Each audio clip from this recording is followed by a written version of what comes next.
Hello everyone, welcome back to IAS PCR zone. दोस्तों, आज जो है हम लोग लुसेंट समान ज्ञान का प्राचीन भारत इतिहास को पढ़ेंगे। ठीक है, तो आप जो है इस वीडियो को ज़रूर वॉच कीजिए और उसके बाद इसका एमसीक्यूज़ को बना लीजिएगा, जिसका लिंक डिस्क्रिप्शन में दे दिया गया है। तो चलिए हम लोग बिना देरी किए वीडियो को शुरू करते हैं।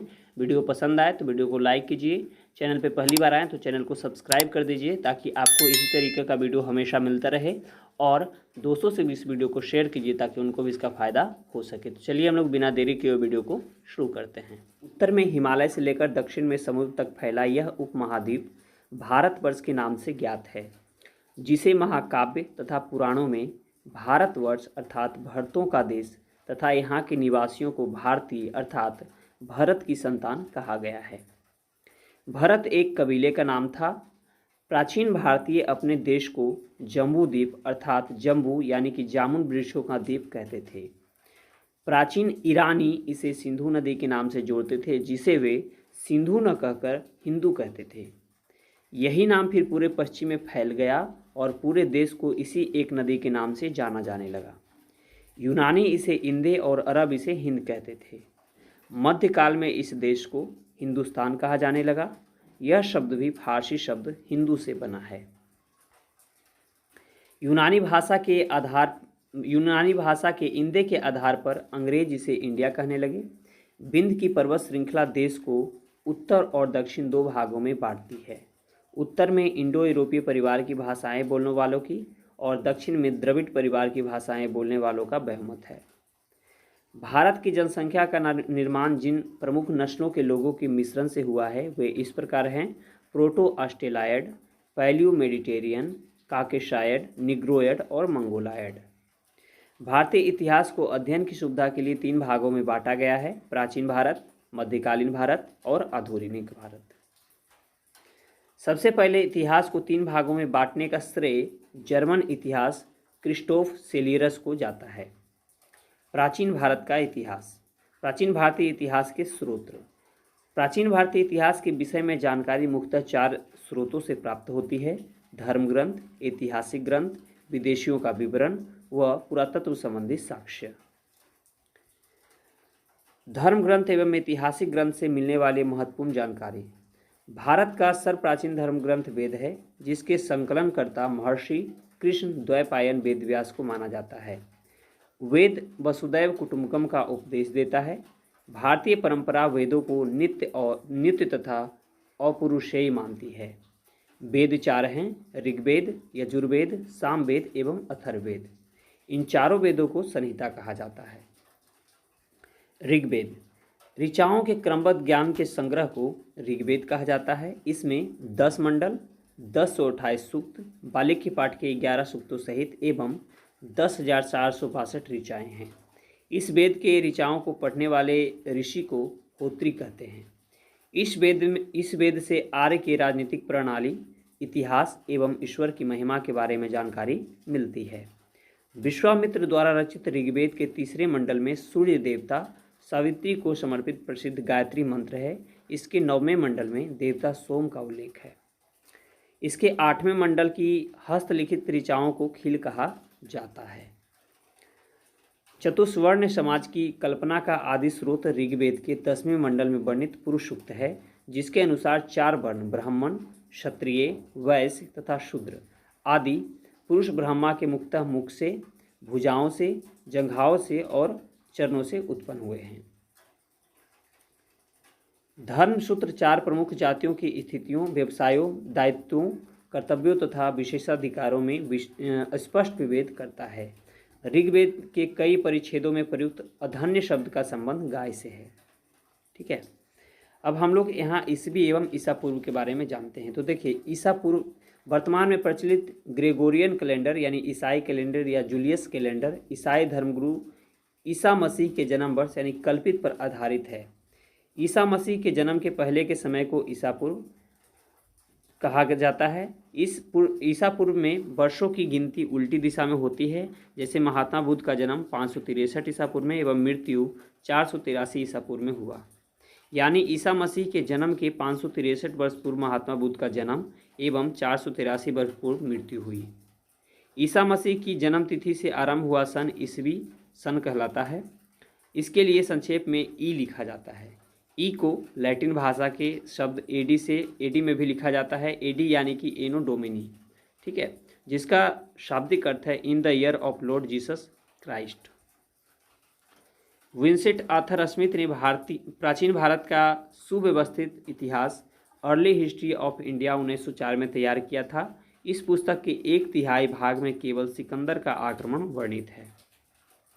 इसमें भारत को स्वेच्छाचारी शासन वाला देश कहा गया है, जिसे ब्रिटिश शासन की स्थापना से पहले कभी राजनीतिक एकता का अनुभव नहीं हुआ था।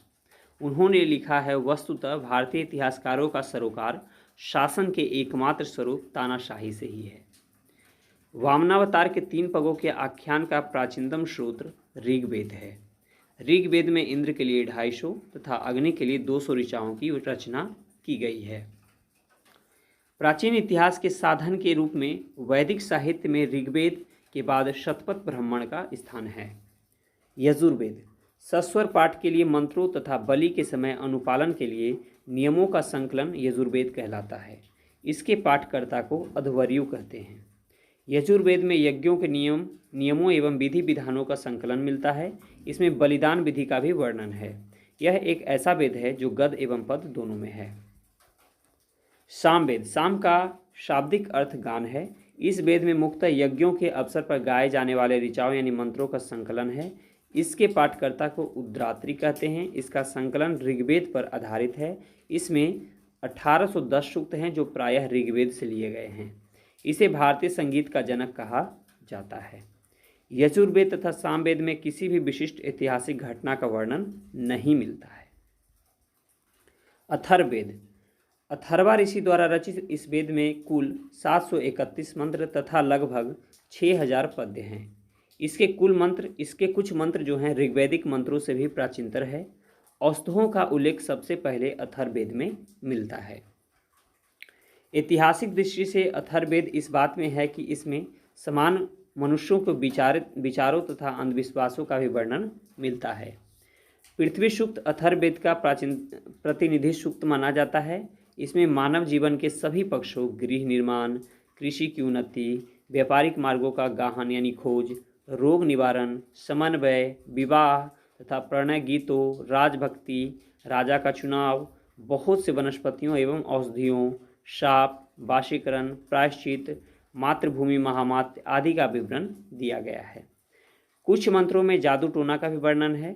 अथर्ववेद में परीक्षित को कुरुओं का राजा कहा गया है तथा कुरु देश की समृद्धि का अच्छा चित्रण मिलता है।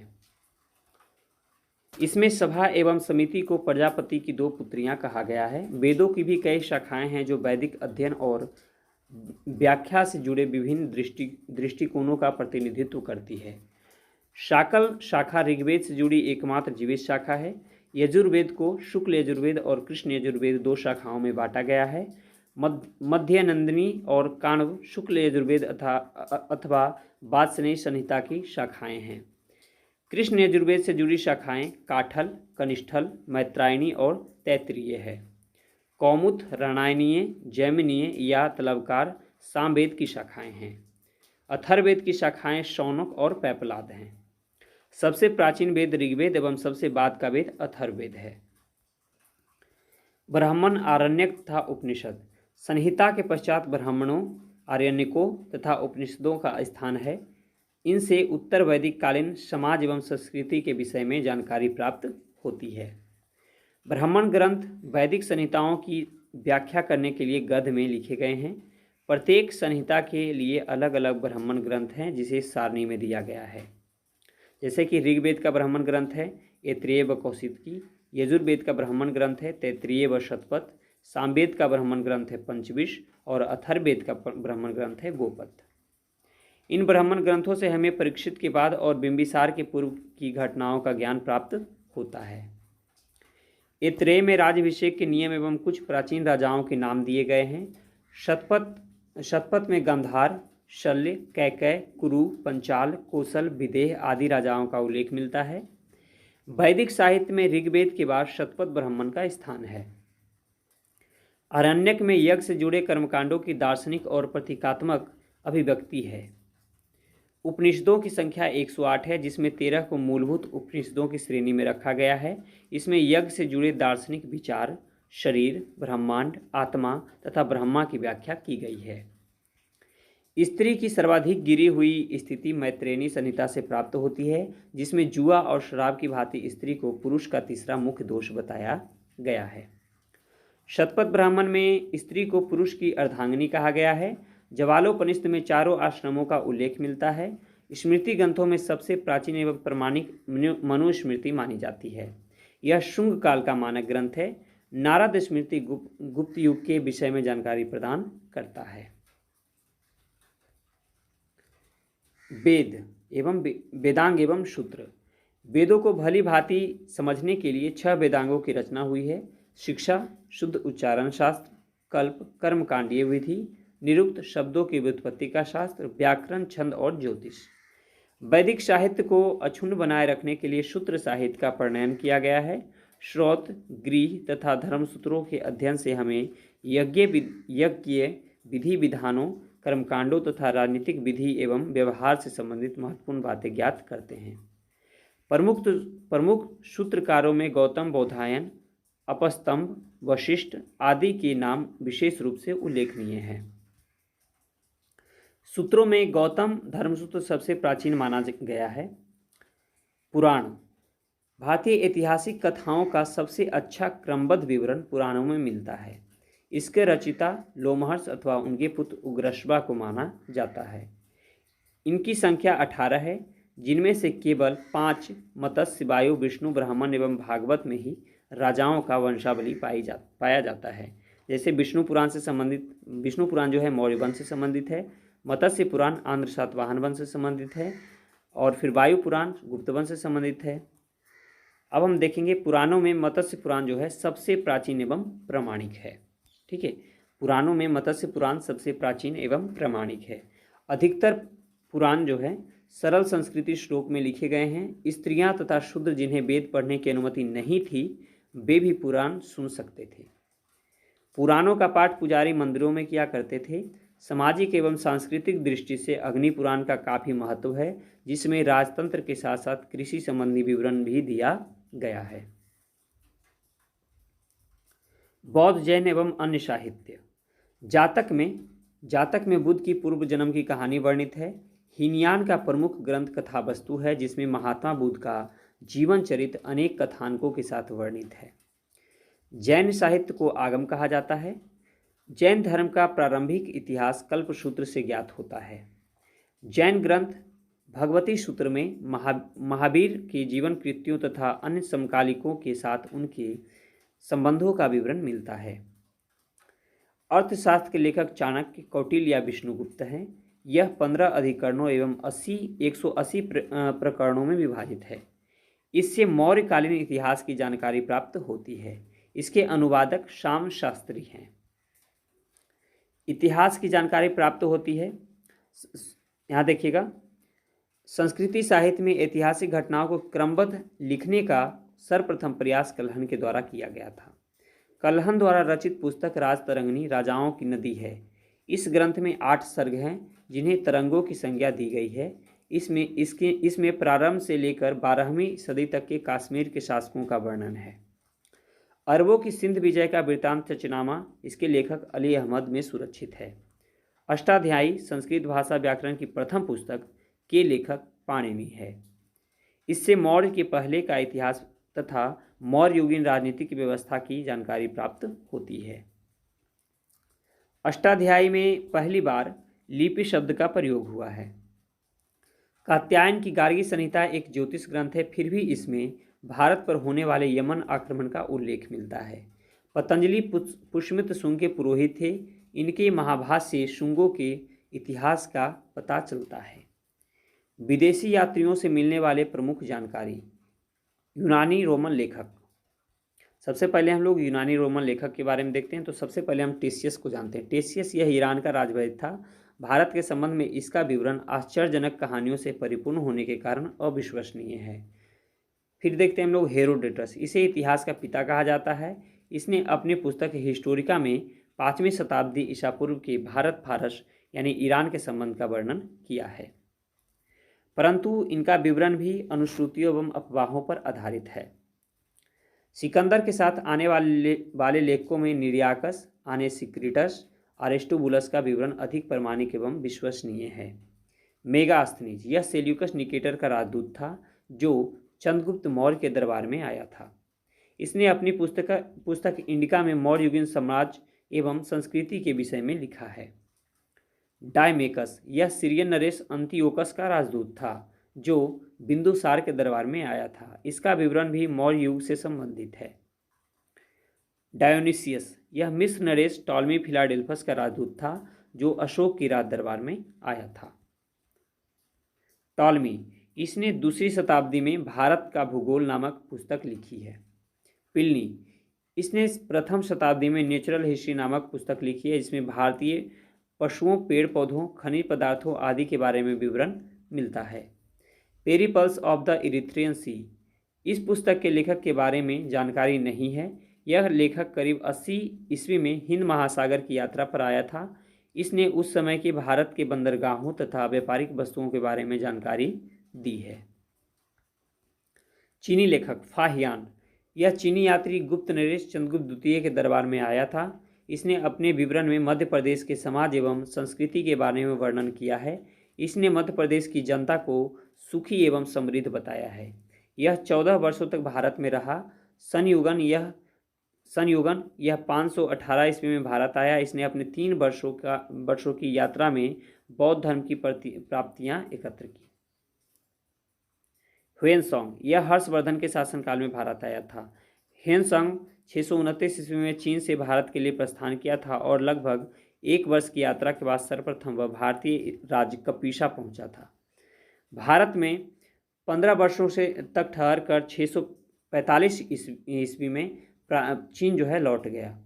वह बिहार में नालंदा जिला स्थित नालंदा विश्वविद्यालय में अध्ययन करने तथा भारत से बौद्ध धर्म को एकत्र कर ले जाने के लिए आया था। इसका भ्रमण वृत्तांत CU के नाम से प्रसिद्ध है जिसमें 138 देशों का विवरण मिलता है। इसने हर्षकालीन समाज, धर्म तथा राजनीति के बारे में वर्णन किया है। इसके अनुसार सिंध का राजा शूद्र था। ह्वेनसांग ने बुद्ध की प्रतिमा के साथ साथ सूर्य और शिव की प्रतिमा का भी पूजन किया था। ह्वेनसांग के अध्ययन के समय नालंदा विश्वविद्यालय के कुलपति आचार्य शिलभद्र थे। यह विश्वविद्यालय बौद्ध दर्शन के लिए प्रसिद्ध था।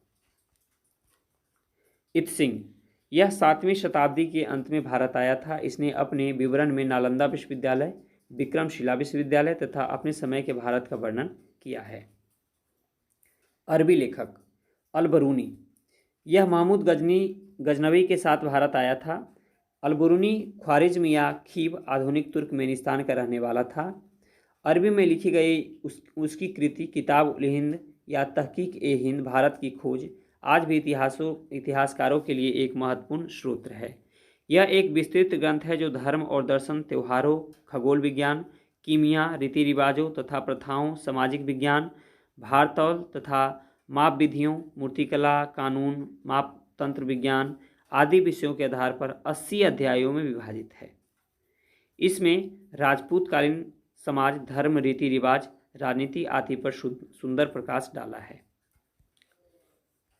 इब्न बतूता, इसके द्वारा अरबी भाषा में लिखा गया उसका यात्रा वृत्तांत, जिसे रेहला कहा जाता है, 14वीं शताब्दी में भारतीय उपमहाद्वीप के सामाजिक तथा सांस्कृतिक जीवन के विषय में बहुत ही प्रचुर तथा सबसे रोचक जानकारी देता है। 1333 ईस्वी में दिल्ली पहुंचने पर इसकी विद्वता से प्रभावित होकर सुल्तान मोहम्मद बिन तुगलक ने उसे दिल्ली का काजी या न्यायाधीश नियुक्त किया था। अन्य लेखक तारानाथ, यह एक तिब्बती लेखक था। इसने कंगयूर तथा तंगयूर नामक ग्रंथ की रचना की थी। इनसे भारतीय इतिहास के बारे में जानकारी मिलती है। मार्को पोलो, यह 13वीं शताब्दी के अंत में पांड्य देश की यात्रा पर आया था। इसका विवरण पांड्य इतिहास के अध्ययन के लिए उपयोगी है। पुरातत्व संबंधी शास्त्र से मिलने वाली जानकारी। भारतीय पुरातत्व शास्त्र का पितामह सर एलेक्जेंडर कनिंघम को कहा जाता है। 1400 ईसा पूर्व के अभिलेख बोगास कोई यानी एशिया माइनर से वैदिक देवता मित्र, वरुण, इंद्र और नासत्य यानी अश्वनी कुमार के नाम मिलते हैं।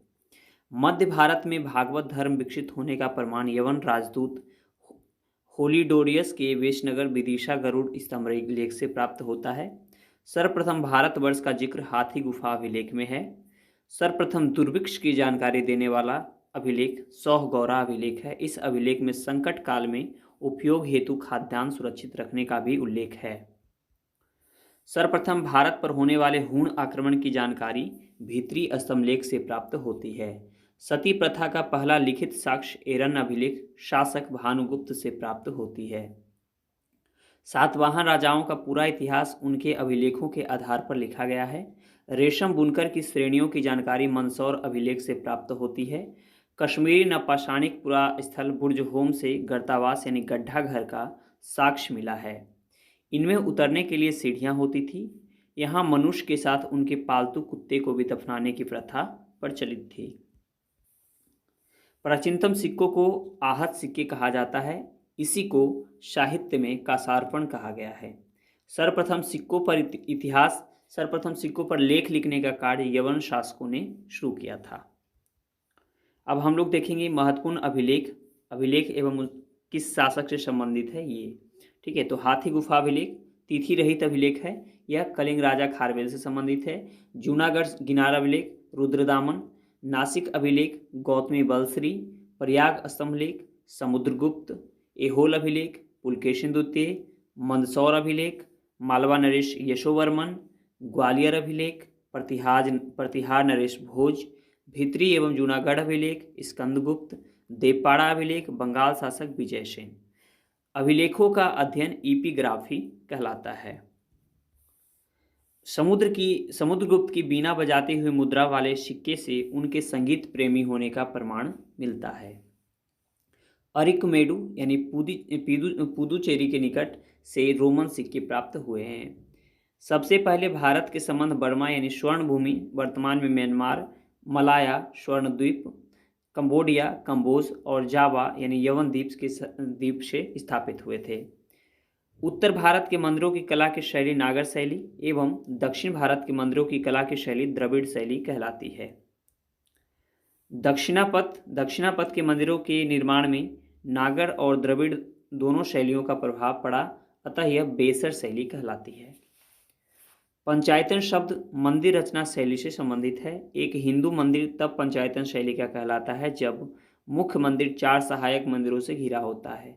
पंचायतन मंदिर के उदाहरण हैं कंदरिया महादेव मंदिर खजुराहो, ब्रह्मेश्वर मंदिर भुवनेश्वर, लक्ष्मण मंदिर खजुराहो, लिंगराज मंदिर भुवनेश्वर, दशावतार मंदिर देवगढ़ उत्तर प्रदेश, गोंडेश्वर मंदिर महाराष्ट्र।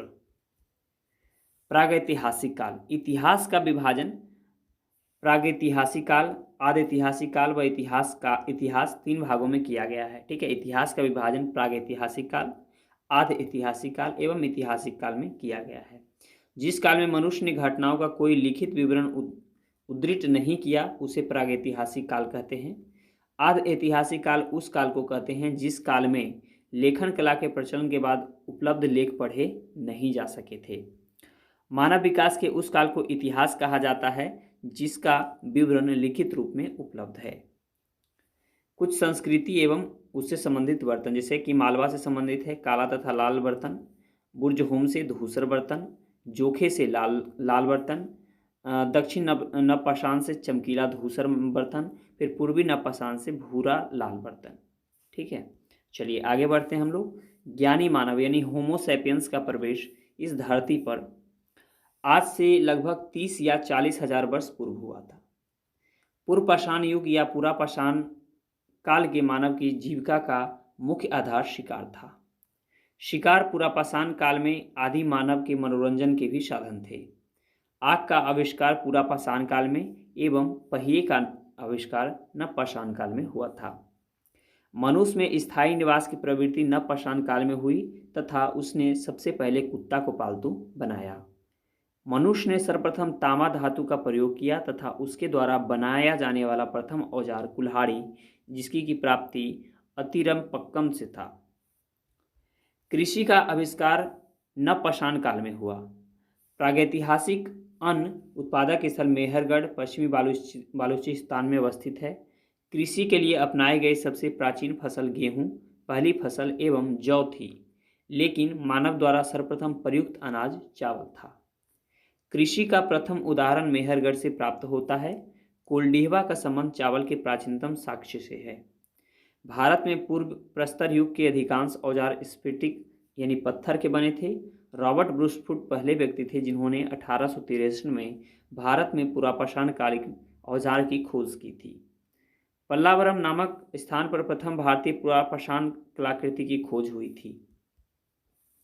भारत में मध्यपाषाण काल के विषय में जानकारी सर्वप्रथम 1867 ईस्वी में हुई, जब C.L. कार्लाइल ने विंध्य क्षेत्र में लघु पाषाणोपकरण यानी माइक्रोलिथिक खोज निकाले।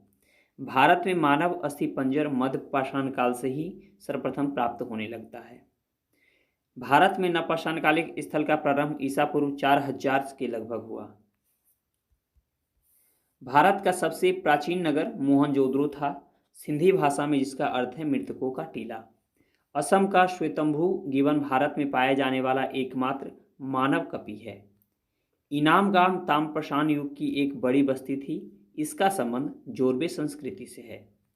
भारत में शिवालिक की पहाड़ियां से जीवाश्म का प्रमाण मिलता है। भीमबेटका यानी भीमबैठका गुफा पुरापाषाणिक आवासीय पुरास्थल है। यह आदि मानव द्वारा बनाए गए शैल चित्रों और शैलाश्रयों के लिए प्रसिद्ध है। इन चित्रों को पुरापाषाण काल से मध्यपाषाण काल के समय का माना जाता है। ये चित्र भारतीय उपमहाद्वीप में मानव जीवन के प्राचीनतम चिन्ह हैं।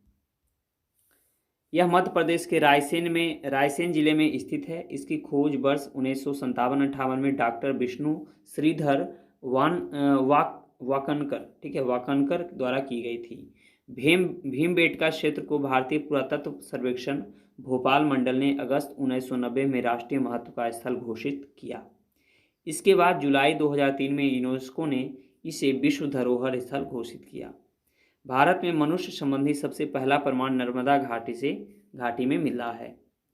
भारतीय नागरिक सेवा के अधिकारी रिजले प्रथम व्यक्ति थे जिन्होंने प्रथम बार वैज्ञानिक आधार पर भारत की जनसंख्या का प्रजातीय विभेदीकरण किया। सिंधु घाटी की सभ्यता।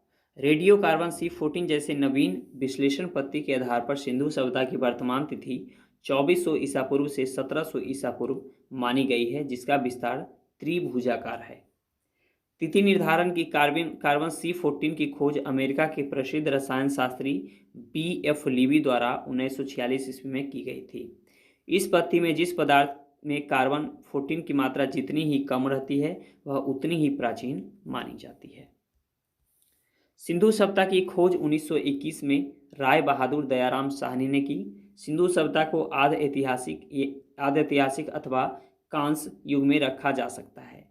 इस सभ्यता के मुख्य निवासी द्रविड़ एवं भूमध्य सागरीय थे। सर जॉन मार्शल भारतीय पुरातत्व सर्वेक्षण विभाग के तत्कालीन महानिदेशक ने 1924 ईस्वी में सिंधु घाटी सभ्यता नामक एक उन्नत नगरीय सभ्यता पाए जाने की विधिवत घोषणा की। सिंधु सभ्यता के सर्वाधिक पश्चिमी पुरास्थल दाशक नदी के किनारे स्थित सुतका-गेंडोर बालूचिस्तान, पूर्वी पुरास्थल हिंडन नदी के किनारे आलमगीरपुर जिला मेरठ उत्तर प्रदेश, उत्तरी पुरास्थल चिनाब नदी के तट पर अखनूर के निकट मांदा जम्मू कश्मीर व दक्षिणी पुरास्थल गोदावरी नदी के तट पर दायमाबाद जिला अहमदनगर महाराष्ट्र में स्थित है। सिंधु सभ्यता या सैंधव सभ्यता नगरीय सभ्यता थी।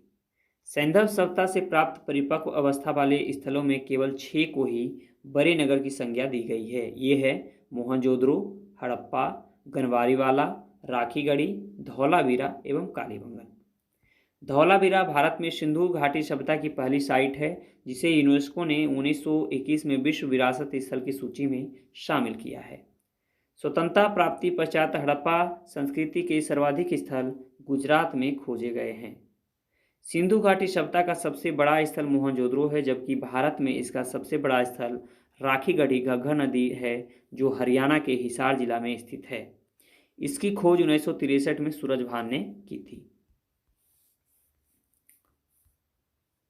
लोथल एवं सुतका-गेंडोर सिंधु सभ्यता का बंदरगाह था। जूते हुए खेत और नक्काशीदार ईंटों के प्रयोग का साक्ष्य कालीबंगन से प्राप्त हुआ है। मोहनजोदड़ो से प्राप्त स्नानागार संभवतः सैंधव सभ्यता की सबसे बड़ी इमारत है, जिसके मध्य स्थित स्नान कुंड 11.88 मीटर लंबा, 7.01 मीटर चौड़ा एवं 2.43 मीटर गहरा है। अग्निकुंड लोथल एवं कालीबंगन से प्राप्त हुए हैं। मोहनजोदड़ो से प्राप्त एक शिल्प पर 3 मुख वाले देवता पशुपतिनाथ की मूर्ति मिली है। उनके चारों ओर हाथी, गैंडा, चीता एवं भैंसा विराजमान है। मोहनजोदड़ो से नर्तकी की एक कांस्य मूर्ति मिली है। हड़प्पा की मोहरों पर सबसे अधिक एक श्रृंगी पशु का अंकन मिलता है। यहाँ से प्राप्त एक आयताकार मोहर में स्त्री के गर्भ से निकलता पौधा दिखाया गया है। मनके बनाने के कारखाने लोथल एवं चहुंदरों में मिले हैं। सिंधु सभ्यता की लिपि भाव चित्रात्मक है। यह लिपि दाईं से बाईं और दाईं ओर लिखी जाती है। ठीक है, यह जो लिपि है यानी कि सिंधु सभ्यता की लिपि जो है भाव चित्रात्मक है। यह लिपि दाईं से बाईं ओर लिखी जाती थी। जब अभिलेख एक से अधिक पंक्तियों का होता था तो पहली पंक्ति दाईं से बाईं और दूसरी पंक्ति बाईं से दाईं ओर लिखी जाती थी। लेखन कला की उचित प्रणाली विकसित करने वाली पहली सभ्यता सुमेरिया की सभ्यता थी। सिंधु सभ्यता के लोगों ने नगरों तथा घरों के विन्यास के लिए ग्रिड पत्ती अपनाई। घरों के दरवाजे और खिड़कियां सड़क की ओर न खुलकर पिछवाड़े की ओर खुलते थे। केवल लोथल नगर के घरों के दरवाजे मुख्य सड़क की ओर खुलते थे। सिंधु सभ्यता में मुख्य फसल थी गेहूं और जौ। सैंधववासी मिठास के लिए शहद का प्रयोग करते थे। मिट्टी से बने हल का साक्ष्य बनमाली से मिला है। रंगपुर एवं लोथल से चावल के दाने मिले हैं जिनसे धान की खेती होने का प्रमाण मिलता है। चावल के प्रथम साक्ष्य लोथल से ही प्राप्त हुए हैं। सुरकोटदा, कालीबंगन एवं लोथल से सैंधवकालीन घोड़े के अस्थिपंजर मिले हैं। तौल की इकाई संभवतः 16 के अनुपात में थी। सैंधव सभ्यता के लोग यातायात के लिए 2 पहिए एवं 4 पहिए वाली बैलगाड़ी या भैंसा गाड़ी का उपयोग करते थे। मेसोपोटामिया के अभिलेखों में वर्णित मेलुहा शब्द का अभिप्राय सिंधु सभ्यता से ही है। संभवतः हड़प्पा संस्कृति का शासन वणिक वर्ग के हाथों में था। पिग्गट ने हड़प्पा एवं मोहनजोदड़ो को एक विस्तृत साम्राज्य की जुड़वा राजधानी कहा है। सिंधु सभ्यता के लोग धरती को उर्वरता की देवी मानकर उसकी पूजा करते थे। वृक्ष पूजा एवं शिव पूजा के प्रचलन के साक्ष्य भी सिंधु सभ्यता से मिले हैं। स्वास्तिक चिन्ह संभवतः हड़प्पा सभ्यता की देन है। इस चिन्ह से सूर्योपासना का अनुमान लगाया जाता था। सिंधु घाटी के नगरों में किसी भी मंदिर के अवशेष नहीं मिले हैं। सिंधु सभ्यता में मातृ देवी की उपासना सर्वाधिक प्रचलित थी। पशुओं में कुंवर वाला सांड इस सभ्यता के लोगों के लिए विशेष पूजनीय था। स्त्री मृण मूर्तियां यानी मिट्टी की मूर्तियां अधिक मिलने से ऐसा अनुमान लगाया जाता है कि सैंधव समाज मातृसत्तात्मक था। सैंधववासी सूती एवं ऊनी वस्त्रों का प्रयोग करते थे। मनोरंजन के लिए सैंधववासी मछली पकड़ना, शिकार करना, पशु पक्षियों को आपस में लड़ाना, चौपाड़ और पासा खेलना आदि साधनों का प्रयोग करते थे। सिंधु सभ्यता के लोग काले रंग से डिजाइन किए हुए लाल मिट्टी के बर्तन बनाते थे। सिंधु घाटी के लोग तलवार से परिचित नहीं थे। कालीबंगन एकमात्र हड़प्पाकालीन स्थल था जिसका निचला शहर समान लोगों को रहने हेतु भी किले से घिरा हुआ था। कालीबंगन का अर्थ है काली चूड़ियाँ। यहाँ से पूर्व हड़प्पाई स्तरों के खेत जोते जाने के और अग्नि पूजा की प्रथा के प्रमाण मिले हैं। पर्दा प्रथा एवं वेश्यावृत्ति सैंधव सभ्यता में प्रचलित थी। शवों को जलाने एवं गाड़ने यानी दोनों प्रथाएं प्रचलित थी। हड़प्पा में शवों को दफनाने जबकि मोहनजोदड़ो में जलाने की प्रथा विद्यमान थी। लोथल एवं कालीबंगन में युग्म समाधियां मिली हैं। सैंधव सभ्यता के विनाश का संभवतः सबसे प्रभावी कारण बाढ़ था। आग में पकी हुई मिट्टी को टेराकोटा कहा जाता है।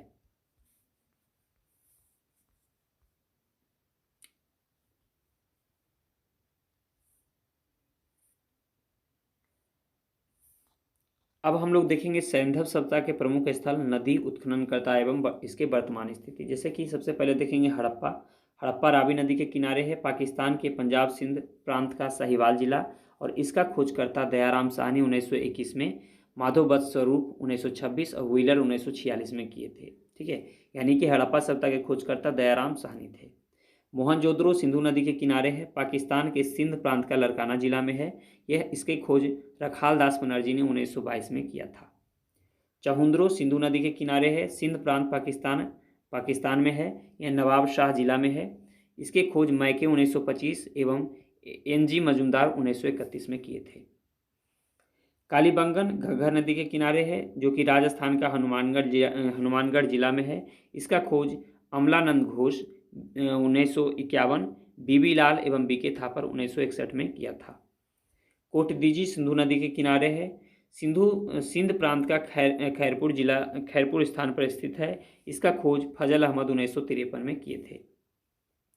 रंगपुर जो है मादर या भादर नदी के किनारे है, जो गुजरात के काठियावाड़ जिला में स्थित है। इसका खोज रंगनाथ राव जो है 1953, 55, 54 में किए थे। रोपड़ सतलज नदी के किनारे पंजाब का रोपड़ जिला में स्थित है। इसका खोज यगदत्त शर्मा ने 1953, 56 में किया था। लोथल भोगवा नदी के किनारे है। यह गुजरात का अहमदाबाद जिला में स्थित है। इसका खोज रंगनाथ राव 1954 में किए थे। आलमगीरपुर हिंडा नदी के किनारे है। उत्तर प्रदेश का मेरठ जिला में स्थित है। इसका खोज यगदत्त शर्मा ने 1958 में किया था। सुतका गेंडोर दासक नदी के किनारे है। पाकिस्तान के मकरान में समुद्र तट के किनारे स्थित है। इसका खोज आरएल स्टाइन 1927 में किया था। बनमाली रंगोई नदी के किनारे है। यह हरियाणा का हिसार जिला में स्थित है। रविंद्र सिंह बिष्ट ने 1974 में इसका खोज किया था। धौलावीरा लूनी नदी के किनारे है। यह गुजरात के कच्छ जिला यानी खादिर द्वीप पर स्थित है। जेपी जोशी रविंद्र सिंह बिष्ट 1990-91 में इसका खोज किए थे। और सोतकाह यानी शादी कौर जो कि दक्षिणी बलूचिस्तान में स्थित है, इसका खोज जॉर्ज डेल ने 1962 में किया था। वैदिक सभ्यता। वैदिक काल का विभाजन दो भागों में ऋग्वैदिक काल 1500 से 1000 ईसा पूर्व और उत्तर वैदिक काल 1000 से 600 ईसा पूर्व में किया गया है। आर्य सर्वप्रथम पंजाब एवं अफगानिस्तान में बसे थे। मैक्स मूलर ने आर्यों का मूल निवास स्थान मध्य एशिया को माना है। आर्यों द्वारा निर्मित सभ्यता वैदिक सभ्यता कहलाई। यह एक ग्रामीण सभ्यता थी। आर्यों की भाषा संस्कृत थी। आर्य शब्द भाषा समूह को इंगित करता है। आर्यों के प्रशासनिक इकाई आरोही क्रम में इन 5 भागों में बटा था: कुल, ग्राम, विश, जन, राष्ट्र। ग्राम के मुखिया ग्रामिणी कहलाते थे। विश के प्रधान जो है विशपति कहलाते थे। जन के प्रधान राजन कहलाते थे। उत्तराधिकारियों में पुरोहित एवं सेनानी प्रमुख थे। वशिष्ठ रूढ़िवादी एवं विश्वामित्र उदार पुरोहित थे। सूत रथकार व कमादी नामक अधिकारी रत्नी कहे जाते थे। सूत, रथकार व कमादी नामक अधिकारी रत्नी कहे जाते थे। इनकी संख्या राजा सहित करीब 12 हुआ करती थी। पूरब दुर्गपति स्पष्ट जनता की गतिविधियों को देखने वाले गुप्तचर होते थे। वाजपति गोचर भूमि का अधिकारी होता था। उग्र अपराधियों को पकड़ने का कार्य करता था। अब यहाँ पे हम देखेंगे दिशा उत्तर वैदिक शब्द और राजा का नाम। जैसे कि पूर्व दिशा के उत्तर वैदिक शब्द प्राची है, इसके राजा सम्राट होते थे। पश्चिम दिशा के उत्तर वैदिक शब्द प्रतीची था और इसके राजा स्वराष्ट्र कहलाते थे। उत्तर दिशा के उत्तर वैदिक शब्द उदीची था, इसके राजा विराट कहलाते थे। और मध्य के राजा कहलाते थे और दक्षिण के राजा भोज कहलाते थे। ऋग्वेद में किसी तरह के न्यायाधिकारी का उल्लेख नहीं है। सभा एवं समिति राजा को सलाह देने वाली संस्था थी। सभा श्रेष्ठ एवं सम्राट लोगों की संस्था थी, जबकि समिति सामान्य जनता का प्रतिनिधित्व करती थी। इसके अध्यक्ष को ईशान कहा जाता था। स्त्रियां जो है सभा एवं समितियों में भाग ले सकती थी। युद्ध में कबीले का नेतृत्व राजा करता था। युद्ध के लिए गविष्टि शब्द का प्रयोग किया गया है, जिसका अर्थ है गायों की खोज। 10 राग युद्ध का उल्लेख ऋग्वेद के 7वें मंडल में है। यह युद्ध परुष्णी यानी रावी नदी के तट पर सुदास एवं 10 जनों के बीच लड़ा गया था, जिसमें सुदास विजय हुआ था।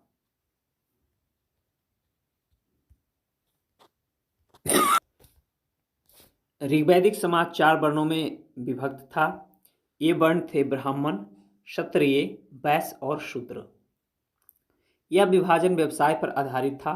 ऋग्वेद के 10वें मंडल के पुरुषोक्त में चतुर्वर्णों का उल्लेख मिलता है। इसमें कहा गया है कि ब्राह्मण परम पुरुष के मुख से, क्षत्रिय उनकी भुजाओं से, वैश्य उनकी जंघाओं से एवं शूद्र उनके पैरों से उत्पन्न हुए हैं। उपनिषदों की कुल संख्या 108 है। महापुराणों की संख्या 18 है। वेदांग की संख्या 6 है। आर्यों का समाज पितृ प्रधान था। समाज की सबसे छोटी इकाई परिवार या कुल थी, जिसका मुखिया पिता होता था, जिसे कुलप कहा जाता था। स्त्रियां इस काल में अपने पति के साथ यज्ञ कार्य में भाग ले सकती थी। बाल विवाह एवं पर्दा प्रथा का प्रचलन नहीं था। विधवा अपने पति के छोटे भाई यानी देवर से विवाह कर सकती थी। स्त्रियां शिक्षा ग्रहण करती थी। ऋग्वेद में लोपामुद्रा, घोषा, सिक्ता, अपाला एवं विश्वास जैसी विदुषी स्त्रियों का वर्णन है। गार्गी ने याज्ञवल्क्य को वाद विवाद की चुनौती दी थी। जीवन भर अविवाहित रहने वाली महिलाओं को अमाजु कहा जाता था। जीविकापार्जन के लिए वेद वेदांग पढ़ने वाले अध्यापक उपाध्याय कहलाता था। प्रमुख दर्शन एवं उसके प्रवर्तक, जैसे चार्वाक दर्शन के प्रवर्तक चार्वाक हैं, योग दर्शक के प्रवर्तक पतंजलि हैं, सांख्य दर्शन के प्रवर्तक कपिल हैं, न्याय दर्शन के प्रवर्तक गौतम हैं, पूर्वा मीमांसा के प्रवर्तक जैमिनी हैं, उत्तर मीमांसा के प्रवर्तक बादरायण हैं और वैशेषिक के प्रवर्तक कणाद हैं। आर्यों का मुख्य पेय पदार्थ सोमरस था। यह वनस्पति से बनाया जाता था। आर्य मुख्यतः 3 प्रकार के वस्त्रों का उपयोग करते थे: वास, अधिवास और उष्णीष। अंदर पहनने वाले कपड़े को नीवी कहा जाता था। आर्यों के मनोरंजन के मुख्य साधन थे संगीत, रथ दौड़, घुड़दौड़ एवं द्रुत क्रीड़ा। आर्यों का मुख्य व्यवसाय पशुपालन एवं कृषि था। महर्षि कणाद को भारतीय परमाणुवाद का जनक कहा गया है। गायों को अधन्या यानी न मारे जाने योग्य पशु की श्रेणी में रखा गया था। गाय की हत्या करने वाले या उसे घायल करने वालों के लिए वेदों में मृत्युदंड अथवा देश से निकालने की व्यवस्था की गई है। आर्यों का प्रिय पशु घोड़ा एवं सर्वाधिक प्रिय देवता इंद्र थे। आर्यों द्वारा खोजी गई धातु लोहा थी, जिसे श्याम अयस्क कहा जाता था। तांबे को लोहित अयस्क कहा जाता था। भारतीयों को लोहे का ज्ञान ईसा पूर्व 8वीं सदी में प्राप्त हुआ था। व्यापार हेतु दूर दूर तक जाने वाले व्यक्ति को पणी कहते थे। यहाँ पे देखेंगे उत्तर वैदिक कालीन नदियाँ, जिसके की प्राचीन नाम और आधुनिक नाम है। जैसे क्रुम का आधुनिक नाम कुर्रम है। कुभा का आधुनिक नाम काबुल है। विस्तृता का आधुनिक नाम झेलम है। अश्कनी का चिनाब है। परुष्णी का रावी, शतुत्री का सतलज, विपाशा का ब्यास, सदानीरा गंडक, दृष्टधती घग्घर, गोमती गोमल और सुवस्तु स्वात।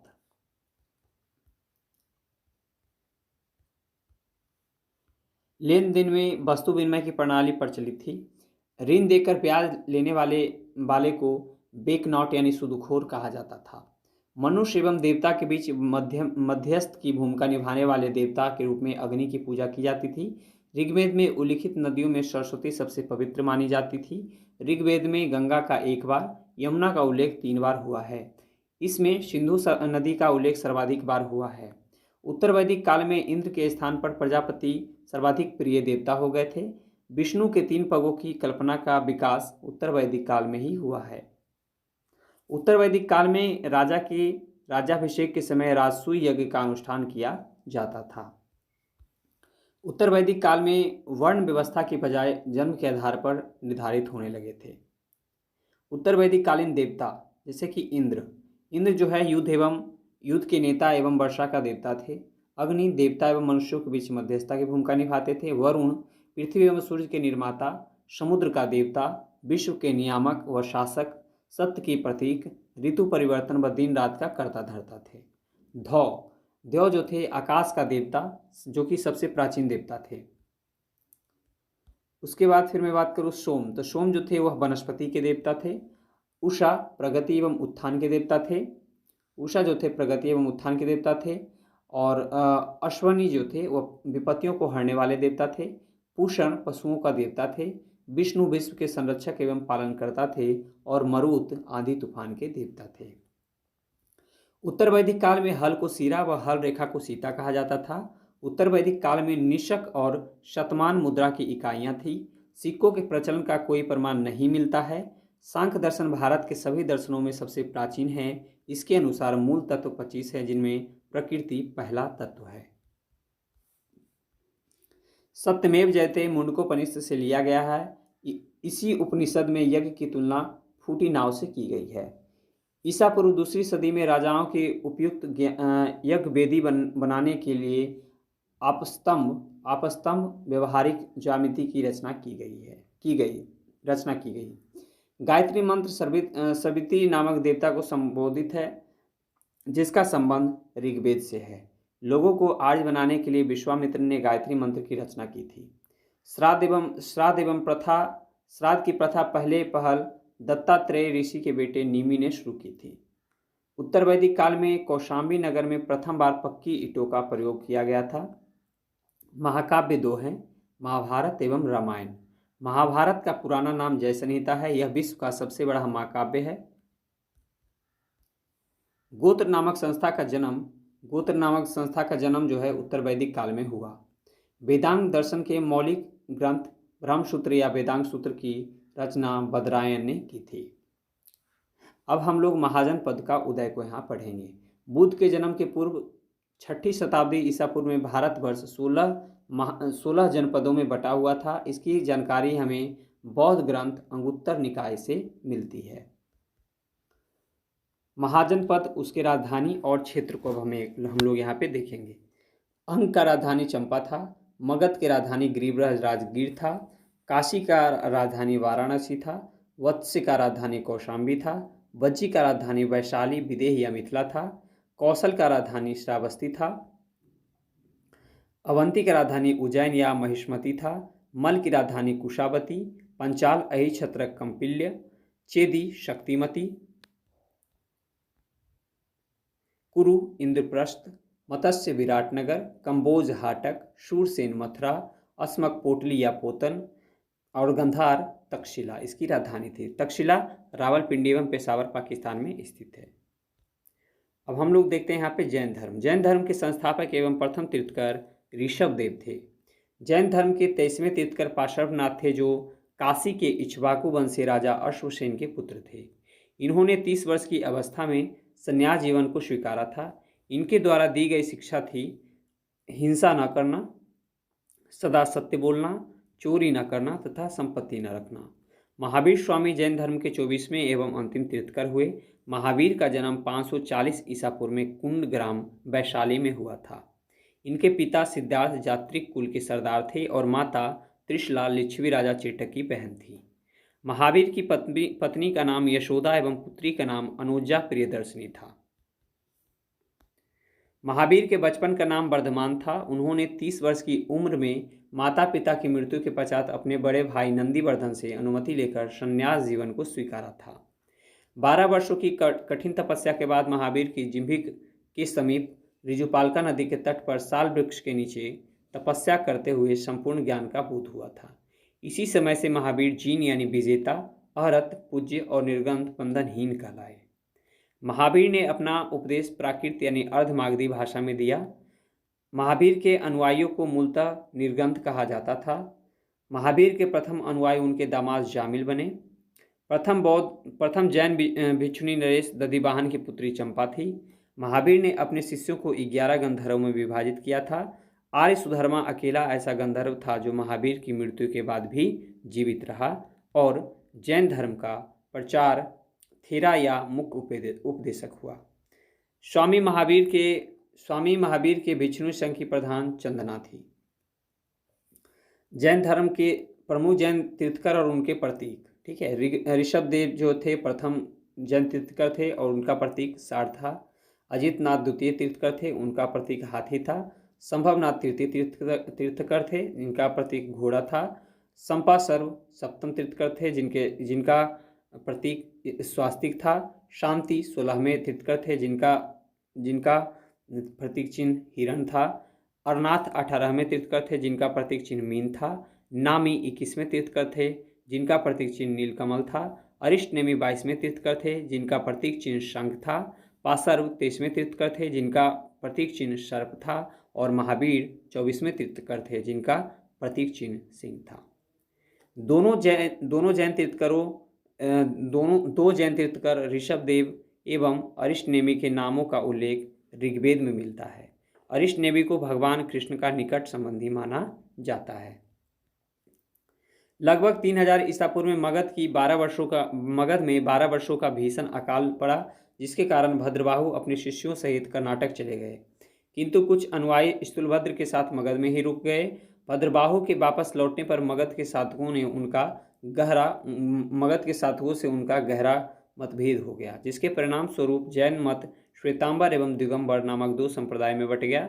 स्थूलभद्र के शिष्य श्वेतांबर यानी श्वेत वस्त्र धारण करने वाले एवं भद्रबाहु के शिष्य दिगंबर यानी नग्न रहने वाले कहलाए। जैन संगीति, प्रथम जैन संगीति जो है 300 ईसा पूर्व में हुआ था पाटलिपुत्र में, और इसके अध्यक्ष स्थूलभद्र थे। दूसरा जैन संगीति 512 ईस्वी में होता है बल्लवी गुजरात में, और इसके अध्यक्ष क्षमा श्रवण थे। जैन धर्म के त्रिरत्न है सम्यक दर्शन, सम्यक ज्ञान और सम्यक आचरण। त्रिरत्न के अनुशीलन में निम्न 5 महाव्रतों का पालन अनिवार्य है: अहिंसा, सत्य वचन, अस्तेय, अपरिग्रह एवं ब्रह्मचर्य। जैन धर्म के 4 बरों शिक्षा, अन्न, चिकित्सा और आवास के सिद्धांत ने इसे लोकप्रिय बनाने में मदद किया है।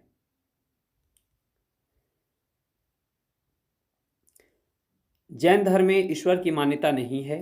जैन धर्म में आत्मा की मान्यता है। महावीर पुनर्जन्म एवं कर्मवाद में विश्वास करते थे। जैन धर्म के सप्तभंगी ज्ञान के अन्य नाम स्यादवाद या अनेकांतवाद है। जैन धर्म ने अपने आध्यात्मिक विचारों को सांख्य दर्शन से ग्रहण किया। जैन धर्म मानने वाले कुछ राजा थे: उदयन, बंद राजा, चंद्रगुप्त मौर्य, कलिंग नरेश खारवेल, राष्ट्रकूट राजा अमोघवर्षण, चंदेल शासक, मैसूर के गंग वंश के मंत्री चामुंड के प्रोत्साहन से कर्नाटक के श्रवणबेलगोला में 10वीं शताब्दी के मध्य भाग में विशाल बाहुबली की मूर्ति यानी गोमतेश्वर की मूर्ति का निर्माण किया गया। गोमतेश्वर की प्रतिमा कायोत्सर्ग मुद्रा में है। महावीर तपस्या की इस मुद्रा में वह अपने चारों ओर के वातावरण से अनभिज्ञ हैं। उनके पैरों में सांप लपेटे हुए हैं तथा चींटियों ने मिट्टी में घरौंदे बना दिए हैं। यह मूर्ति 18 मीटर ऊंची है एवं एक ही चट्टान को काटकर बनाई गई है। खजुराहो में जैन मंदिरों का निर्माण चंदेल शासकों द्वारा किया गया। मौर्योत्तर युग में मथुरा जैन धर्म का प्रसिद्ध केंद्र था। मथुरा कला का संबंध जैन धर्म से है। जैन तीर्थंकरों की जीवनी भद्रबाहु द्वारा रचित कल्पसूत्र में है। 72 वर्ष की आयु में महावीर की मृत्यु यानी निर्वाण 468 ईसा पूर्व में बिहार राज्य के पावापुरी राजगीर में हो गई। मल्ल राजा सिप्तिपाल के प्रसाद में महावीर स्वामी को निर्वाण प्राप्त हुआ था। बौद्ध धर्म के संस्थापक गौतम बुद्ध थे। इन्हें एशिया का ज्योतिपुंज कहा जाता था। गौतम बुद्ध का जन्म 563 ईसा पूर्व में कपिलवस्तु के लुम्बिनी नामक स्थान पर हुआ था। इनके पिता शुद्धोधन शाक्य गण के मुखिया थे। इनकी माता माया देवी की मृत्यु इनके जन्म के 7वें दिन ही हो गई थी। इनका लालन पालन सौतेली माँ प्रजापति गौतमी ने की थी।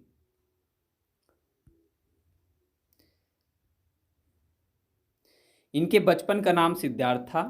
गौतम बुद्ध का विवाह 16 वर्ष की अवस्था में यशोधरा के साथ हुआ। इनके पुत्र का नाम राहुल था।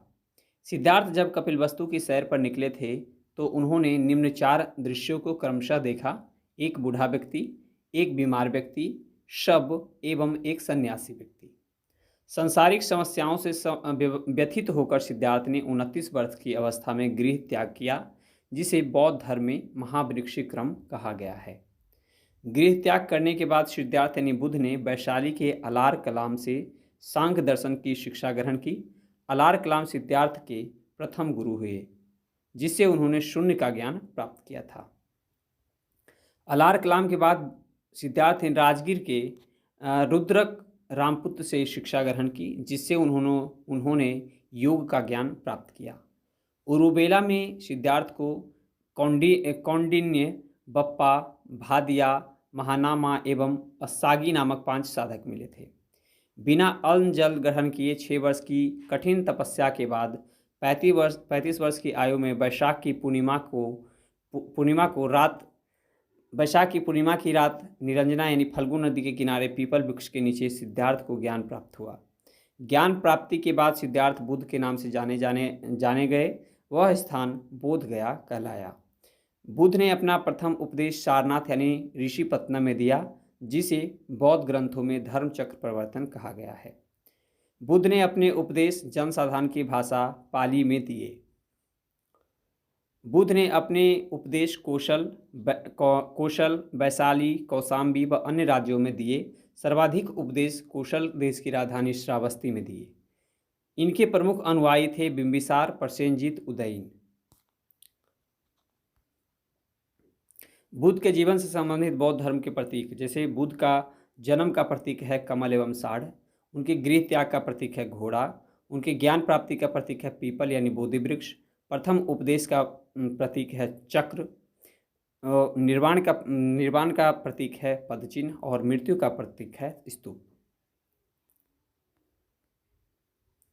बुद्ध की मृत्यु 80 वर्ष की अवस्था में यानी 483 ईसा पूर्व में कुशीनारा यानी देवरिया उत्तर प्रदेश में चुंद द्वारा अर्पित भोजन करने के बाद हो गई, जिसे बौद्ध धर्म में महापरिनिर्वाण कहा गया है। मल्लों ने अत्यंत सम्मानपूर्वक बुद्ध का अंत्येष्टि संस्कार किया। एक अनुश्रुति के अनुसार मृत्यु के बाद बुद्ध के शरीर के अवशेषों को 8 भागों में बांटकर उन पर 8 स्तूपों का निर्माण कराया गया। बुद्ध के जन्म एवं मृत्यु की तिथि को चीनी परंपरा के कैंटोस अभिलेख के आधार पर निश्चित किया गया है। बौद्ध धर्म के बारे में हमें विशद ज्ञान त्रिपिटक, विनय पिटक, सुत्त पिटक एवं अभिधम पिटक से प्राप्त होता है। तीनों पिटकों की भाषा पाली है। थेरवाद मत की पाली त्रिपिटक सबसे पुराना है। थेरवाद मत की पाली त्रिपिटक सबसे पुराना है। सुत्त पिटक में बुद्ध के धार्मिक सिद्धांतों को संवाद के रूप में संकलित किया गया है। विनय पिटक में संघ के भिक्षु एवं भिक्षुओं के लिए बनाए गए नियमों का संग्रह किया गया है और इनमें संघ के अनुशासन के तोड़ने पर किए जाने वाले प्रायश्चितों की सूची भी दी गई है। अभिधम पिटक में सुत्त पिटक में वर्णित सिद्धांतों के सुव्यवस्थित अनुशीलन के लिए आवश्यक सूचियों के सारांश तथा प्रश्नोत्तरी को समावेश किया गया है। पाली त्रिपिटकों को पहली शताब्दी ईसा पूर्व में श्रीलंका के शासक बतगामिनी की देखरेख में पहली बार लिपिबद्ध किया गया। सुत्त पिटक के 5 निकाय हैं: धीग, मध्यम, संयुक्त, अंगुत्तर एवं खुद्दक। बुद्ध के पूर्व जन्मों से जुड़ी जातक कथाएं खुद्दक निकाय की 15 पुस्तकों में से एक है। खुद्दक निकाय में धम्मपद यानी नैतिक उपदेशों का पदात्मक संकलन, थेर गाथा बौद्ध भिक्षुओं का गीत और थेरी गाथा बौद्ध भिक्षुओं की गीत है।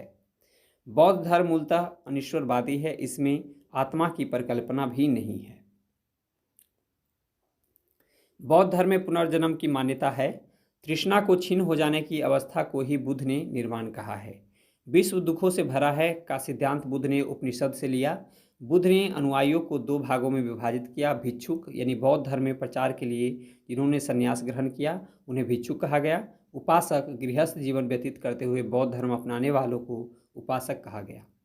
बौद्ध संघ में सम्मिलित होने के लिए न्यूनतम आयु सीमा 15 वर्ष थी। बौद्ध संघ में प्रविष्ट होने को उपसंपदा कहा जाता था।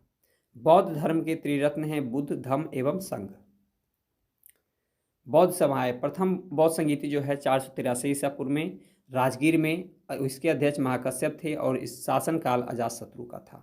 दूसरा जो बौद्ध संगीति हुआ था यह 383 ईसा पूर्व में वैशाली में हुआ था, उसके अध्यक्ष सवाकामी थे और यह कालाशोक के शासनकाल में हुआ था। और तृतीय जो बौद्ध संगीति हुआ था यह 250 ईसा पूर्व में हुआ था, पाटलिपुत्र में कराया गया, इसके अध्यक्ष मोगलीपुत्तीस थे और यह अशोक के शासनकाल में हुआ।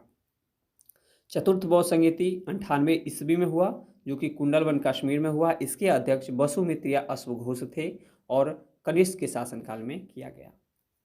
चतुर्थ बौद्ध संगीति के बाद बौद्ध धर्म 2 भागों में यानी हीनयान एवं महायान में विभाजित हो गया। बौद्ध धर्म के महायान संप्रदाय का आदर्श बोधिसत्व है। बोधिसत्व दूसरे कल्याण को प्राथमिकता देते हुए अपने निर्माण में विलंब करते हैं। हीनयान का आदर्श अहरत पद को प्राप्त करना है। जो व्यक्ति अपनी साधना से निर्माण की प्राप्ति करते हैं उन्हें ही अहरत कहा जाता है। धार्मिक जुलूस का प्रारंभ सबसे पहले बौद्ध धर्म के द्वारा प्रारंभ किया गया। बौद्धों का सबसे पवित्र त्यौहार वैशाख पूर्णिमा है, जिसे बुद्ध पूर्णिमा के नाम से जाना जाता है। इसका महत्व इसलिए है कि बुद्ध पूर्णिमा के ही दिन बुद्ध का जन्म, ज्ञान की प्राप्ति एवं महापरिनिर्वाण की प्राप्ति हुई थी। बुद्ध ने सांसारिक दुखों के संबंध में 4 आर्य सत्यों का उपदेश दिया। ये है, पहला है दुख, दूसरा है दुख समुदाय, तीसरा है दुख निरोध, चौथा है दुख निरोधगामिनी प्रतिपदा। इस सांसारिक दुखों से मुक्ति हेतु बुद्ध ने अष्टांगिक मार्ग की बात कही है। ये साधन है सम्यक दृष्टि, सम्यक संकल्प, सम्यक वाणी, सम्यक कर्मांत, सम्यक आजीवन आजीव, सम्यक व्यायाम, सम्यक स्मृति एवं सम्यक समाधि। बुद्ध के अनुसार अष्टांगिक मार्गों के पालन करने के उपरांत मनुष्य की भव तृष्णा नष्ट हो जाती है और उसे निर्माण प्राप्त हो जाता है। निर्माण बौद्ध धर्म का परम लक्ष्य है, जिसका अर्थ है दीपक का बुझ जाना, अर्थात जीवन मरण चक्र से मुक्ति हो जाना। बुद्ध ने निर्वाण प्राप्ति को सरल बनाने के लिए निम्न 10 शीलों पर बल दिया: अहिंसा, सत्य, अस्तेय यानी चोरी न करना, अपरिग्रह यानी किसी प्रकार का संपत्ति न रखना, मद सेवन न करना, असमय भोजन न करना, सुखप्रद बिस्तर पर नहीं सोना, धन संचय न करना, स्त्रियों से दूर रहना एवं नृत्य गान आदि से दूर रहना। गृहस्थों के लिए केवल 5 शील तथा भिक्षुओं के लिए 10 शील मानना अनिवार्य था। बुद्ध ने मध्यम मार्ग यानी मध्यमा प्रतिपद का उपदेश दिया। अनीश्वरवाद के संबंध में बौद्ध धर्म एवं जैन धर्म में समानता है। जातक कथाएं प्रदर्शित करती है कि बोधिसत्व का अवतार मनुष्य रूप में भी हो सकता है तथा पशुओं के रूप में भी। बोधिसत्व के रूप में पुनर्जन्मों की दीर्घ श्रृंखला के अंतर्गत बुद्ध ने शाक्य मुनि के रूप में अपना अंतिम जन्म प्राप्त किया, किंतु इसके उपरांत मैत्रेय तथा अन्य अनाम बुद्ध अभी अवतरित होने शेष हैं। सर्वाधिक बुद्ध मूर्तियों का निर्माण गंधार शैली के अंतर्गत किया गया, लेकिन बुद्ध की प्रथम मूर्ति संभवतः मथुरा कला के अंतर्गत बनी थी। तिब्बत, भूटान एवं पड़ोसी देश में बौद्ध धर्म का प्रचार पदम संभव यानी गुरु रिनपांच ने किया। इसका संबंध बौद्ध धर्म के ब्रजयान शाखा से था। इनकी 123 फीट ऊंची मूर्ति हिमाचल प्रदेश के रेवाल सर झील में है। भारत में उपासना की जाने वाली प्रथम मूर्ति संभवतः बुद्ध की थी। शैव धर्म। भगवान शिव की पूजा करने वालों को शैव धर्म एवं शिव से संबंधित धर्म को शैव धर्म कहा गया है। शिवलिंग उपासना का प्रारंभिक पुरातात्विक साक्ष्य हड़प्पा संस्कृति के अवशेषों से मिलता है। ऋग्वेद में शिव के लिए रुद्र नामक देवता का उल्लेख है। अथर्ववेद में शिव को भव, सर्व, पशुपति एवं भूपति कहा गया है। लिंग पूजा का पहला स्पष्ट वर्णन मत्स्य पुराण में मिलता है। महाभारत के अनुशासन पर्व से भी लिंग पूजा का वर्णन मिलता है। रुद्र के पत्नी के रूप में पार्वती का नाम तैत्तिरीय आरण्यक में मिलता है। शिव की पत्नी की सौम्य रूप है पद्मा, पार्वती, उमा, गौरी एवं भैरवी। बामन पुराण में शैव संप्रदाय की संख्या 4 बताई गई है: पाशुपत, कपालिक, कालामुख, लिंगायत। पाशुपत संप्रदाय शैवों का सर्वाधिक प्रचलित संप्रदाय है। इसके संस्थापक लकुलिश थे, जिन्हें भगवान शिव के 18 अवतारों में से एक माना जाता है। पाशुपत संप्रदाय के अनुयायियों को पांचार्थिक कहा गया है। इस मत का प्रमुख सैद्धांतिक ग्रंथ पाशुपत सूत्र है। श्रीकर पंडित एक विख्यात पाशुपत आचार्य थे। संप्रदाय एवं उसके संस्थापक, जैसे कि आजीवक संप्रदाय के संस्थापक मखली पुत्र गोशाल थे। घोर अक्रियावादी संप्रदाय के संस्थापक पूरण कश्यप थे। यदीच्छावाद संप्रदाय के संस्थापक आचार्य अजित थे। भौतिकवादी संप्रदाय के संस्थापक पकुद कच्चायन था, यानी भौतिक दर्शन था। और अनीश्वरवादी संप्रदाय के संस्थापक संजय बेठली पुत्र थे। कपालिक संप्रदाय के इष्टदेव भैरव थे। इस संप्रदाय का प्रमुख केंद्र श्री शैल नामक स्थान था। कालामुख संप्रदाय के अनुयायियों को शिव पुराण में महाव्रतधर कहा गया है। इस संप्रदाय के लोग नर कपाल में ही भोजन, जल तथा सुरापान करते हैं और साथ ही अपने शरीर पर चीता की भस्म मलते हैं। लिंगायत संप्रदाय दक्षिण में प्रचलित था। इन्हें जंगम भी कहा जाता था। इस संप्रदाय के लोग शिव लिंग की उपासना करते थे। शून्य संपादने लिंगायतों का प्रमुख धार्मिक ग्रंथ है। बसव पुराण में लिंगायत संप्रदाय के प्रवर्तक अल्लभ प्रभु तथा उनके शिष्य बासव को बताया गया है। इस संप्रदाय को जो है वीर शक्ति संप्रदाय भी कहा जाता है। बासव और उनका भतीजा चन्ना बासव कर्नाटक के कलचुरी राजाओं के दरबार में रहते थे। जैनों के साथ कठिन संघर्ष के उपरांत उन्होंने अपने मत की स्थापना की थी। उन्होंने जाति प्रथा का कड़ा विरोध किया और उपवास, प्रतिभोज, तीर्थ यात्रा एवं बलि प्रथा को अस्वीकार किया। बाल विवाह का विरोध किया और विधवा विवाह की अनुमति दी। 10वीं शताब्दी में मत्स्येंद्रनाथ ने नाथ संप्रदाय की स्थापना की। इस संप्रदाय का व्यापक प्रचार प्रसार बाबा गोरखनाथ के समय में हुआ। गोरखनाथ ने वर्ण व्यवस्था तथा ब्राह्मणों के विशेषाधिकारों की आलोचना की।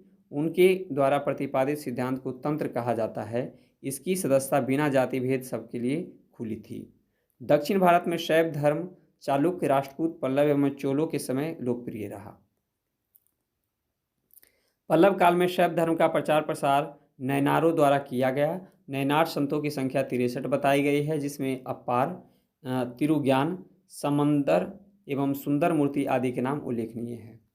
पशुपति मंदिर नेपाल की राजधानी काठमांडू से 3 किलोमीटर उत्तर पश्चिम में बागमती नदी के किनारे देवपाटन गांव में स्थित एक शिव मंदिर है। नेपाल के धर्मनिरपेक्ष राष्ट्र बनने से पहले यह मंदिर राष्ट्रीय देवता भगवान पशुपतिनाथ का मुख्य निवास माना जाता था। इस मंदिर परिसर को सन 1979 में यूनेस्को विश्व संस्कृति विरासत स्थल के रूप में सूचीबद्ध किया गया। मुख्य मंदिर का निर्माण वास्तुकला की नेपाली पैगोडा शैली में हुआ है। इलोरा के प्रसिद्ध कैलाश मंदिर का निर्माण राष्ट्रकूटों ने करवाया था। चोल शासक राजराज प्रथम ने तंजौर में प्रसिद्ध राजराजेश्वर शैव मंदिर का निर्माण करवाया, जिसे बृहदेश्वर मंदिर के नाम से भी जाना जाता है।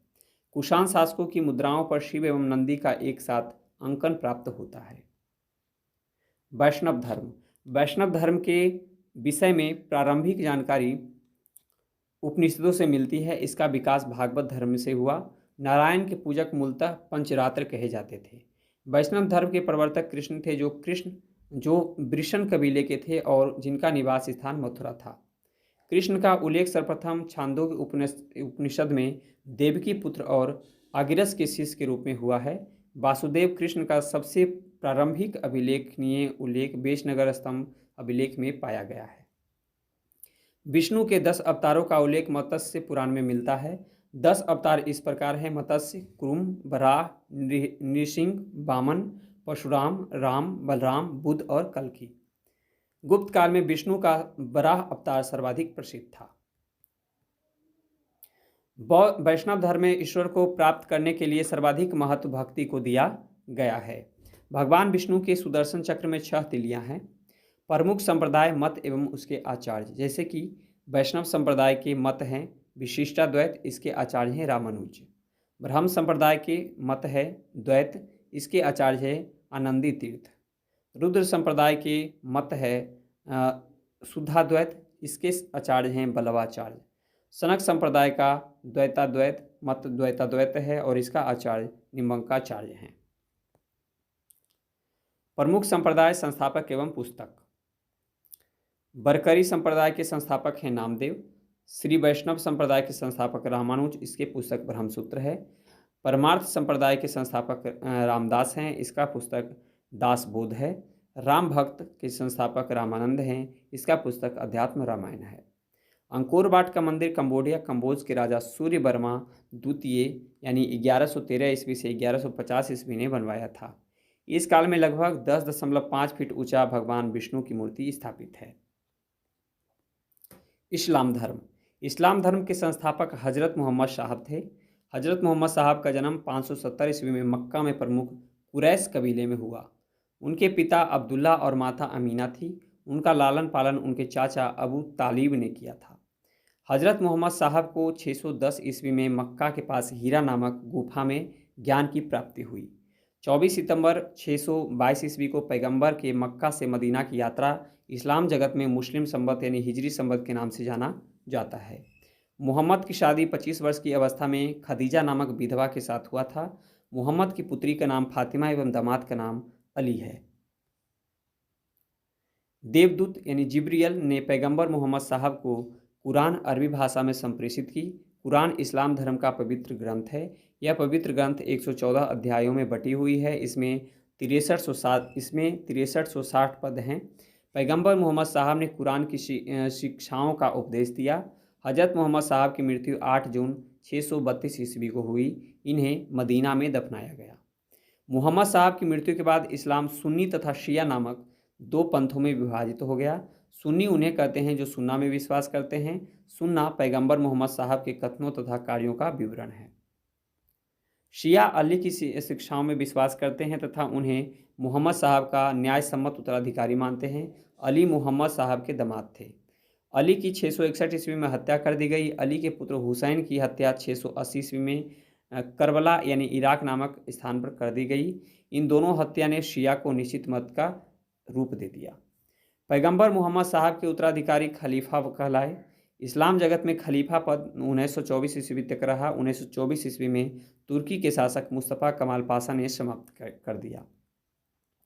इब्न इशाक ने सर्वप्रथम पैगंबर साहब का जीवन चरित्र लिखा। मोहम्मद साहब पैगंबर के जन्मदिन पर ईद ए मिलाद उल नबी पर मनाया जाता है। भारत में सर्वप्रथम इस्लाम का आगमन अरबों के जरिए हुआ। 712 ईस्वी में अरबों ने सिंध जीत लिया और सबसे पहले भारत के इसी भाग में इस्लाम एक महत्वपूर्ण धर्म बना। नमाज के दौरान मुसलमान मक्का की तरफ मुंह करके खड़े होते हैं। भारत से मक्का पश्चिम की ओर पड़ता है। मक्का की ओर की दिशा को किबला कहा जाता है। अब हम लोग ईसाई धर्म को कवर करेंगे। ईसाई धर्म के संस्थापक ईसा मसीह हैं। वह प्रमुख ग्रंथ बाइबल है। ईसा मसीह का जन्म जेरूशलम के निकट बैथलेहम नामक स्थान पर हुआ। ईसा के जन्म दिवस को क्रिसमस के रूप में मनाया जाता है। ईसा मसीह की माता का नाम मेरी और पिता का नाम जोसेफ है। ईसा ने अपने जीवन के प्रथम 30 वर्ष एक बढ़ई के रूप में बैथलेहम के निकट नाजरेत इजराइल में बिताए। ईसा मसीह के प्रथम दो शिष्य हैं एंड्रूस और पीटर। ईसा मसीह को सूली पर रोमन गवर्नर पोंटियस ने चढ़ाया। ईसा मसीह को 33 ईस्वी में सूली पर चढ़ाया गया। ईसाई धर्म का सबसे पवित्र चिन्ह क्रॉस है। ईसाई त्रित्व में विश्वास करते हैं। ये हैं ईश्वर पिता, ईश्वर पुत्र यानी कि ईसा और ईश्वर पवित्र आत्मा। 12वीं शताब्दी से फ्रांस में आरंभिक भवनों की तुलना में अधिक ऊंचे व हल्के चर्चों के निर्माण प्रारंभ हुए। वास्तुकला की यह शैली गोथिक शैली के नाम से जानी जाती है। इस वास्तुकला शैली के सर्वोत्कृष्ट उदाहरणों में से एक पेरिस का नॉटर-डेम चर्च है। पारसी धर्म के पैगंबर जरथुस्त्र यानी ईरानी थे। इनकी शिक्षाओं का संकलन जिंदा अवेस्ता नामक पुस्तक में है, जो पारसियों का धार्मिक ग्रंथ है। इनकी मूल शिक्षा का सूत्र है सद्विचार, सद्वचन, सद्कार्य। इनके अनुयायी एक ईश्वर अहूर को मानते हैं। इस धर्म के अनुयायियों को अग्नि पूजक भी कहा जाता है।